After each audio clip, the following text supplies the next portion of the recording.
Hello everyone, welcome back to my channel. So ఈరోజు ఏంటంటే మీకు లాజిక్ ఎలా బిల్డ్ అవ్వాలి జావా స్క్రిప్ట్లో అనేది ఇప్పుడు నుంచి స్టార్ట్ అయ్యింది. ఎందుకంటే లాజిక్ అనేది చాలా ఇంపార్టెంట్. ఓకే, మనం చాలా కాన్సెప్ట్స్ నేర్చుకున్నాం ఇప్పటివరకు, కానీ దాన్ని యూజ్ ఎలా చేయాలి. ఓకే, ఇఫ్ ఎల్స్ నేర్చుకున్నాం, లూప్స్ నేర్చుకున్నాం, కానీ దాన్ని ఎక్కడ యూజ్ చేయాలో తెలియదు.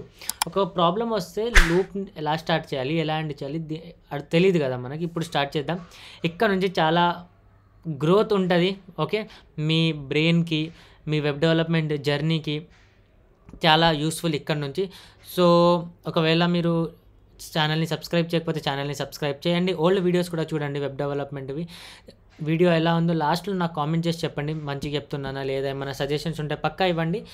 అండ్ 1000 సబ్స్క్రైబర్స్ అయ్యాక ఒక సర్ప్రైజ్ ఉందని ఆల్రెడీ చెప్పా ప్రీవియస్ వీడియోలో. అండ్ మీకు తెలియకపోతే కొన్ని థింగ్స్ ప్లాన్ చేస్తున్నా నేను, కాకపోతే సబ్స్క్రైబర్స్ కొంచెం పెరిగాక చేద్దామని, 1000-1500 సబ్స్క్రైబర్స్ అలా అయ్యాక రివీల్ చేద్దామని ఉంది నాకు.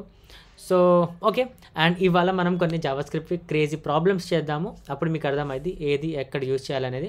చిన్నగా డామ్ మ్యానిపులేషన్ చేద్దాం. జావా స్క్రిప్ట్ మీద ప్రాజెక్ట్స్ చాలా వస్తుంది. So let start. సో ఇది చూస్తే ఇది మన ప్రీవియస్ వీడియో కోడ్ కదా. నేను ఏం చేస్తా అంటే ఇక్కడ న్యూ ఫోల్డర్ క్రియేట్ చేసా, జావా స్క్రిప్ట్ లేకపోతే ప్రాబ్లమ్స్1 అని. ప్రాబ్లమ్స్1 ఈ వీడియో అనేది కొంచెం చిన్నగా ఉండొచ్చు, 10 మినిట్స్ అలా. ఎందుకంటే నేను 3 to 4 వీడియోస్ జస్ట్ 10 మినిట్స్వి అలా జస్ట్ ప్రాబ్లమ్స్ మీదనే ఫోకస్ చేసి అప్లోడ్ చేస్తున్నాను. ఎందుకంటే మీరు ఎంత అడిగినా కానీ జావా స్క్రిప్ట్లో ప్రాజెక్ట్స్, రియాక్ట్ చేసి కావాలని నేను అది చెయ్యను. ఎందుకంటే వీడియోస్ రికార్డ్ చేసి అప్లోడ్ చేయడం ఎవరైనా చేస్తారు, కానీ నా గోల్ అది కాదు. ఇక్కడ నా గోల్ ఏంటంటే మీకు మంచిగా అర్థం అవ్వాలి. ఎవరైతే సీరియస్గా ఉన్నారో నేర్చుకోవడానికి వాళ్ళకి యూజ్ ఉండాలి, లాస్ట్కి వాళ్ళకి లాజిక్ బిల్డింగ్ రావాలి. ఓకే, సో అది నా మెయిన్ కాన్సెప్ట్. సో నేను ఇక్కడ ప్రాబ్లమ్స్1 ఫోల్డర్ని ఇక్కడికి తీసుకొని వచ్చా. ఓకే, ఇప్పుడు మనం ఫస్ట్ ప్రాబ్లమ్ని సాల్వ్ చేద్దాం. ఇక్కడ నేను script.js అని రాసా, script.js అని. అండ్ నేను అవుట్పుట్ చూడడానికి నేను ఏం చేస్తాను అంటే index.html అని ఓపెన్ చేస్తాను. ఇవన్నీ మీకు ఆల్రెడీ తెలుసు కదా ఎలా చేయాలి ఏంటనేది. సో ఒకవేళ మీకు తెలియకపోతే ప్రీవియస్ వీడియోస్ ఒకసారి చూడండి ప్లీజ్, ఎందుకంటే స్టార్టింగ్ నుంచి అక్కడ చెప్పుకుంటూ వస్తున్నా. అండ్ లేదు జస్ట్ లాజిక్ బిల్డింగ్ కోసం ప్రాబ్లమ్స్ చేయాలనుకుంటే చాలు, index.html ఓపెన్ చేశారు కదా, జావా స్క్రిప్ట్ని లింక్ చేయండి అండ్ ఇక్కడ గో లైవ్. ఓకే, ఇక్కడ ఓపెన్ అయింది కదా. ఇప్పుడు జావా స్క్రిప్ట్లో మన ఫస్ట్ ప్రాబ్లం చేద్దాం. సో నా ఫస్ట్ ప్రాబ్లం ఏంటంటే addition of 2 numbers using functions. 1 dot పెట్టేసి addition of 2 numbers using functions comment out చేస్తాం. ఇప్పుడు ఫంక్షన్ని యూజ్ చేసి 2 numbers యాడ్ ఎలా చేస్తారు అంటే ఫస్ట్ ఫంక్షన్ని క్రియేట్ చేయాలి కదా. సో ఫస్ట్ ఫంక్షన్ని క్రియేట్ చేసాం. ఏమంటుండు, అడిషన్ ఆఫ్ 2 numbers కదా. సో యాడ్ అని నేను నేమ్ ఇచ్చేసా, ఫంక్షన్ క్రియేట్ అయిపోయింది. ఇప్పుడు 2 numbers యాడ్ చేయాలి అంటే మన దగ్గర 2 numbers ఉంటాయి కదా. మీకు ఒకవేళ ఇది అర్థం కాకపోతే నా ఫంక్షన్స్ వీడియో చూడండి, అప్పుడు అర్థమైంది. ఓకే, సో ఇప్పుడు 2 numbers కాబట్టి మనకి ఇక్కడ 2 numbers వీళ్ళు ఇస్తారు. సో నేను ఇక్కడ number1, number2 అని తీసుకుంటున్నా. ఓకే, ఇప్పుడు నెక్స్ట్ ఏంటి, అడిషన్ చేయాలా. ఓకే, సో ఇప్పుడు ఫంక్షన్లో మనకు 2 numbers వచ్చాయి, ఆ రెండింటిని యాడ్ చేయాలి. Okay nice. సో నేను ఇక్కడ ఏం చేస్తాను అంటే number1 ప్లస్ number2 చేసేసా. ఇప్పుడు దీన్ని లాగ్ చేద్దామా రిటర్న్ చేద్దామా అని కాసేపు ఆలోచించాము. లాగ్ చేసినా ఏం కాదు, మనకు అవుట్పుట్ వచ్చేస్తుంది. రిటర్న్ చేసినా ఏం కాదు, మనకు అవుట్పుట్ వచ్చేస్తుంది. ఓకే, మనకు అంత కష్టం ఎందుకు, మనం కామ్గా లాగ్ చేద్దాం. లాగ్ చేసాం number1 number2ని. ఓకే, ఇప్పుడు మనం ఫంక్షన్ రాసాం. ఇప్పుడు దీన్ని కాల్ చేయాలి కదా. సరే కాల్ చేద్దాం. యాడ్ number1లో ఏం పాస్ చేద్దాము, 200 ఓకే. అండ్ number2లో ఏం పాస్ చేద్దాము, 12 సెమీకోలన్. రైట్ క్లిక్ చేసాం, ఇన్స్పెక్ట్ మీదకి వచ్చాము, కన్సోల్ 212 200 + 12 212 కదా. సో మన ఫస్ట్ ప్రాబ్లం అయిపోయింది. ఇలా ఆలోచించాలి. క్వశ్చన్ ఏమంటుండే అసలు, ఫంక్షన్ క్రియేట్ చేయాలి. ఓకే, ఫంక్షన్ క్రియేట్ చేసాం. ఫంక్షన్లో ఏం చేయాలి, ఓకే ఏమన్నా ఆర్గ్యుమెంట్స్ తీసుకోవాలా, ఏమన్నా ఆర్గ్యుమెంట్స్ తీసుకునే ఛాన్స్ ఉందా. ఓకే 2 numbers అంటున్నారు కాబట్టి మనం 2 numbersని తీసుకోవాలి. అలా ఆలోచించండి. ప్రాబ్లం 1 అయిపోయింది. Problem 2, return a given string with hello. మీకు ఒక స్ట్రింగ్ ఇచ్చారంట, దాన్ని మీరు హెలోతో పాటు రిటర్న్ చేయాలి. ఓకే, అంటే రిటర్న్ చేయాలి. రిటర్న్ మీరు ఎలా చేస్తారు? రిటర్న్ అనేది ఫంక్షన్లో ఉంటుంది. అంటే మనం మళ్ళీ ఒక ఫంక్షన్ క్రియేట్ చేయాలి, ఎందుకంటే రిటర్న్ అనేది ఫంక్షన్లోనే ఉంటుంది కాబట్టి. సో ఫంక్షన్ ఒక స్ట్రింగ్ విత్ హెలోని రిటర్న్ చేయాలి. ఓకే, సో దీనికి నేమ్ ఏమి ఇద్దాం మనం? మై సెంటెన్స్ అని ఏదో ఒకటి ఇచ్చుకోండి. మై సెంటెన్స్ అని ఇచ్చా. మై సెంటెన్స్ అని ఒక ఫంక్షన్ క్రియేట్ చేసాము. Okay, nice. ఇప్పుడు ఏమంటుండు? Return a given string. Okay, అంటే మనకు ఒక స్ట్రింగ్ ఇస్తారంట వీళ్ళు. ఓకే, సో నేను ఇక్కడ ఒక స్ట్రింగ్ తీసుకుంటా. దానికి ఏమని తీసుకుంటా? For example given. Okay, given string కాబట్టి నేను ఇక్కడ గివెన్ అని తీసుకున్నా అంతే. Return a given string with hello అంట. ఓహో, okay.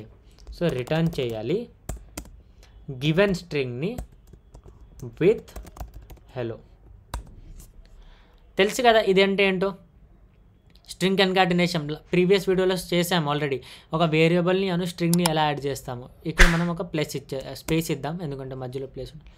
Return a given string with hello. Okay, return చేస్తున్నామంటే ఫంక్షన్ ఉంటుంది.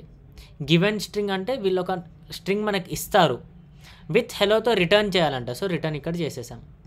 ఇప్పుడు దీన్ని లాగ్ చేద్దాం. లాగ్ ఎందుకు, కాల్ చేద్దాం. My sentence. ఇప్పుడు మనం ఇవ్వాలి కదా, ఇక్కడ తీసుకుంటుండు కానీ మనం ఇవ్వాలి కదా. సో నా ముందు నా వాచ్ ఉంది కాబట్టి వాచ్ అని ఇచ్చేస్తాం. ఇప్పుడు మీరు చూస్తే ఇక్కడ ఏం అవుట్పుట్ రాదు. అవుట్పుట్ ఎందుకు రాదు? ఎందుకంటే ఇది రిటర్న్ చేసింది కదా, ఈ వాల్యూ ఇప్పుడు ఇందులోనే ఉంది, ఇందులో. ఓకే, దీన్ని మనం లాగ్ చేయాలి, లేదు అంటే దీన్ని ఒక వేరియబుల్లో సేవ్ చేసి అలా చూపించాలి. ఆ టూ వేస్ కూడా చూద్దాం. వార్ ఆన్సర్ ఈక్వల్స్ టు ఇలా. ఓకే, లాగ్ చేద్దాం ఆన్సర్ని. లేదు అంటే డైరెక్ట్గా లాగ్ చేయొచ్చు మై సెంటెన్స్లో ఫోన్ని. ఇలా టూ వేస్ ఉన్నాయి. ఇప్పుడు చూస్తే వాచ్ హెలో, ఫోన్ హెలో. ఇప్పుడు ఆన్సర్ వచ్చింది కదా, return given string with hello. So ఇలా కూడా మనం ప్రింట్ చేయొచ్చు, ఇలా కూడా మనం ప్రింట్ చేయొచ్చు. ఓకే, ఇప్పుడు మన సెకండ్ క్వశ్చన్ కూడా అయిపోయింది. నెక్స్ట్ థర్డ్ క్వశ్చన్ గురించి మాట్లాడదాం. సో థర్డ్ క్వశ్చన్ ఏంటి? Multiply 2 numbers. ఇది మీరు హోంవర్క్ చేయండి. Multiply 2 numbers and return it. ఇది మీ హోంవర్క్. ఒక 2 numbers ఉన్నాయంట, వాటిని మీరు మల్టిప్లై చేసి రిటర్న్ చేయండి. ఓకే, రిటర్న్ చేసి ప్రింట్ చేయండి. నెక్స్ట్ ఫోర్త్ ఏంటి? Check if the number is even or odd. Okay, check చేయాలంట. ఏం చెక్ చేయాలి? ఒక నంబర్ ఉందంట, అది ఈవెన్ ఆడ్ అనేది చెక్ చేయాలంట. Okay okay, nice. సో ఇప్పుడు చెక్ చేయాలంటే మనం ఏం చేయాలి? ఇఫ్ ఎల్స్ కండిషన్స్ యూస్ చేయాలి. ఒకవేళ ఈవెన్ ఉంటే ఈవెన్ అని ప్రింట్ చేయి, ఒకవేళ ఆడ్ ఉంటే ఆడ్ అని ప్రింట్ చేయి. ఓకే, సో చెకింగ్ చేయాలి కాబట్టి ఇఫ్ ఎల్స్ని యూస్ చేయాలి. సరే చేద్దాం. సో నేను ఇక్కడ ఏం చేస్తాను అంటే ఒక ఫంక్షన్ క్రియేట్ చేస్తా దానికి. లేదంటే ఫంక్షన్, ఓకే ఫంక్షన్ క్రియేట్ చేద్దాం. ఫంక్షన్ ఏమని చెక్ చేయాలి? ఈజ్ ఈవెన్ ఆర్ ఆడ్ కదా. సో నేను ఇక్కడ ఈజ్ ఈవెన్ ఒక ఫంక్షన్ క్రియేట్ చేసేసా. ఒక ఫంక్షన్ ఏం క్రియేట్ చేసా? ఈజ్ ఈవెన్ అంటే ఆ నంబర్ ఈవెన్ ఉందా లేదా అని. సో ఏ నంబర్, అందులో ఒక నంబర్ ఉండాలి కదా. సో ఇక్కడ తీసుకున్నాం. ఇప్పుడు మన దగ్గర ఒక నంబర్ వచ్చేసింది. ఇప్పుడు మీరు ఆ నంబర్ని ఈవెన్ ఉందా ఆడ్ ఉందా అని ఎలా చెప్తారు? బేసిక్ మ్యాథ్స్ యూస్ చేయండి. స్కూల్ టైంకి వెళ్ళిపోండి. ఒక నంబర్ ఈవెన్ ఆడ్ అనేది ఎలా చెప్తారు? దాన్ని 2తో డివైడ్ చేస్తారు. రిమైండర్ 0 వస్తే ఈవెన్, రిమైండర్ 1 వస్తే ఆడ్, అంతే కదా. సో ఇప్పుడు ఇక్కడ డివైడ్ చేయాలి అండ్ రిమైండర్ని చూడాలి.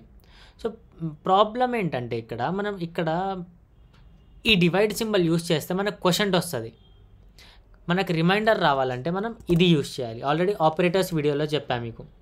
సో నేను ఏం చేస్తున్నా అంటే ఇఫ్ నమ్ డివైడెడ్ బై 2 ఈక్వల్స్ టు 0. అర్థమైంది ఇక్కడ ఏమంటున్నాను? ఒకవేళ నంబర్ 2తో మాడ్యులస్ చేసాము అంటే డివైడ్ చేసి దీని రిమైండర్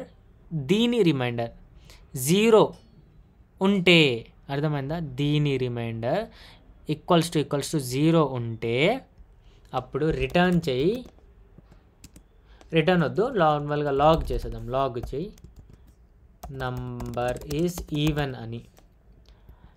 లేదా ఇక్కడ ఈ పింక్ చూసారా, ఇక్కడ నుంచి ఇక్కడికి ఇఫ్ అయిపోయింది. ఇప్పుడు నేను ఇక్కడ ఎల్స్ స్టార్ట్ చేసా. ఎల్స్ ప్రింట్ చేయి నంబర్ ఈజ్ ఆడ్ అని.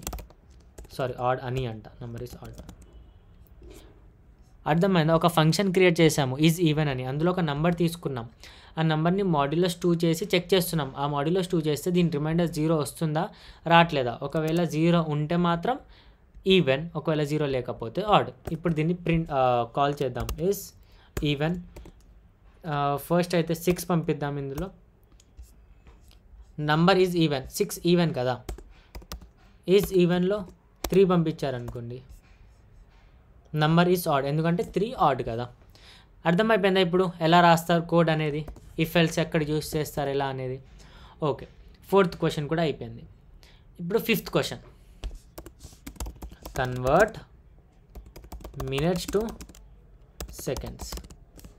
బేసిక్ మ్యాథ్స్ యూస్ చేయండి. 1 మినిట్ని 60 సెకండ్స్ అని ఎలా చెప్తారు, 2 మినిట్స్ని 120 సెకండ్స్ అని ఎలా చెప్తారు. బేసిక్ మ్యాథ్స్ అంటే 60 సెకండ్స్ ఉంటాయి కాబట్టి ఒక మినిట్లో 1 × 60 చేస్తే 60 సెకండ్స్ వచ్చేసింది. 2 × 60 చేస్తే 120 సెకండ్స్. ఒకవేళ 5 మినిట్స్లో ఎన్ని సెకండ్స్ ఉంటాయంటే 5 × 60 చేయాలి, అంతే కదా. సో ఒక ఫంక్షన్ రాద్దాం. ఫంక్షన్ మినిట్, పేరేమిద్దాం, మినిట్స్ టు సెకండ్స్ అని పేరు ఇచ్చేసాం. ఇందులో ఎన్ని మినిట్సో మనం ఇక్కడ ఇస్తాం. సో మినిట్స్ అని ఇక్కడ తీసుకుంటున్నాం. ఇప్పుడు రిటర్న్ మినిట్స్ ఇంటూ 60, అంతే కదా. ఇక్కడ కాల్ చేస్తున్నా, లాగ్ చేద్దామా direct. Log minutes to seconds, ఎన్ని మినిట్స్, 5 మినిట్స్. మళ్ళీ లాగ్ చేస్తున్నా ఇక్కడ 9 మినిట్స్కి. 5 మినిట్స్లో 300 సెకండ్స్ ఉంటాయంట, 9 మినిట్స్లో 540 సెకండ్స్ ఉంటాయంట. ఓకేనా, ఇది మన 5th క్వశ్చన్. ఓకేనా. సో ఇది ఒక చిన్న వీడియో. 5 క్వశ్చన్స్ సాల్వ్ చేశాము. ఇంకా 5 కాదు 4 క్వశ్చన్స్ సాల్వ్ చేశాము. 3rd ఇది హోంవర్క్ ఇచ్చా. ఓకే, ఇంకా కొన్ని హోంవర్క్ ఇస్తా, అవి కూడా ట్రై చేయండి. ఇక్కడ కాదు, డిస్క్రిప్షన్లో. సో డిస్క్రిప్షన్లో ఒక లింక్ ఉంది, గూగుల్ డ్రైవ్ లింక్. ఆ గూగుల్ డ్రైవ్ లింక్ ఓపెన్ చేస్తే అందులో అన్ని క్వశ్చన్స్ ఉన్నాయి. ఆ క్వశ్చన్స్ సాల్వ్ చేయండి. అండ్ నెక్స్ట్ వీడియోలో కలుద్దాం. Until then, bye.